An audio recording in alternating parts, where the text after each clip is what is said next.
হাতের কাছে চিকেন পেলে মাঝে মাঝেই মনে হয় একটু এক্সপেরিমেন্ট করি। আজকেও সেরমই একটা ভিডিও তোমাদের সামনে নিয়ে এসেছি।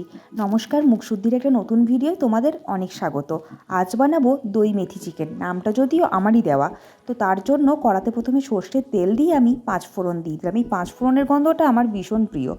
এরপর আমি একটা মশলা বানিয়ে রেখেছিলাম, আদা, রসুন, জিরে, ধনে আর শুকনো লঙ্কা একসাথে পেস্ট করে রেখেছিলাম, আর একটু হলুদও দিয়েছি। এবার এটাকে পুরো আমি তেলের মধ্যে দিয়ে কষাতে থাকবো। এখানে কিন্তু আমি কোনো পেঁয়াজ দিইনি, তবে পেঁয়াজ অ্যাড হবে, সেটা আমি তোমাদের পরে বলছি। এবার এটাকে ভালো করে কষাতে হবে যতক্ষণ না পর্যন্ত তেলটা ছেড়ে আসছে।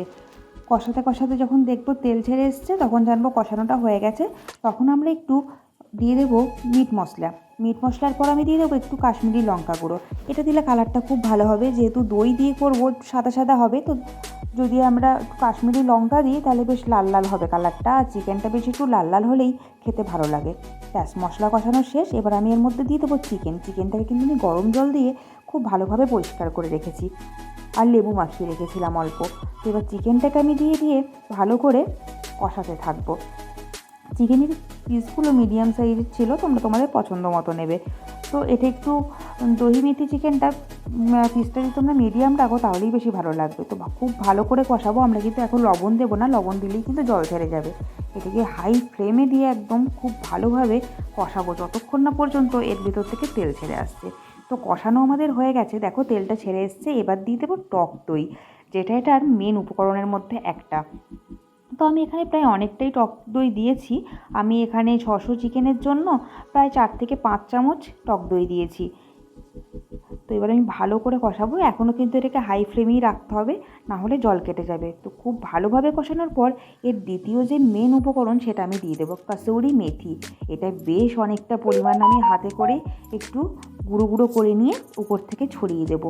ব্যাস, আসল দুটো উপকরণই আমাদের দেওয়া হয়ে গেছে। এবার খুব ভালো করে এটাকে কষাতে থাকতে হবে যাতে তেলটা ছেড়ে আসছে, আর কষাতে কষাতে কালারটাও চেঞ্জ হবে। তো খুব ভালো করে কষানো হয়ে গেছে। এবার পরিমাণ মতো লবণ অ্যাড করে দেবো। ব্যাস, এবার এটাকে আরও ভালো করে কষাতে হবে।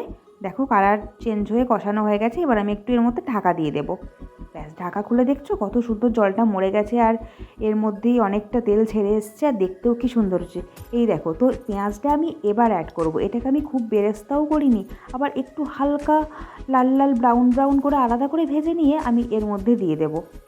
এর একটা খুব ভালো গন্ধ আছে, যার জন্য ফ্লেভারটাকে আরও বেশি ভালো করে দেবে। এবার এটাকে খুব ভালো করে কষাবো এর মধ্যে যতক্ষণ না পেঁয়াজটা এর সাথে মজে আসছে। ব্যাস, এটা একটা নতুনত্ব না রান্নার মধ্যে। তো এইভাবে করার পর আমি দেখো গরম জল, এর মধ্যে কিন্তু গরম জল অ্যাড করবে, কখনোই ঠান্ডা জল দেবে না। ব্যাস, আমি আমার পরিমাণ মতো দিয়েছি, তবে কিন্তু এটা খুব টেলটেলে ঝোল হয়ে যাবে না, তাহলে খেতে কিন্তু ভালো লাগবে না। তো এটাকে দেওয়ার পর আর কোনো কাজ নেই। এবার এটাকে পুরো 20 মিনিটের জন্য ছেড়ে দিতে হবে ঢাকা দিয়ে। 20 মিনিটের জন্য ছেড়ে দিলে কী হবে, খুব ভালো করে এটা সিদ্ধ হবে। তো আমি ঢাকা দিয়ে এটাকে 20 মিনিটের জন্য রেখে দিলাম। 20 মিনিট পর ঢাকাটা খুলতে হবে। ঢাকা খুলে দেখলাম আমার চিকেন কিন্তু একদম ready.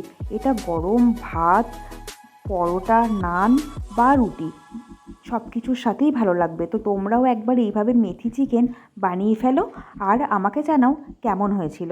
Thank you for watching.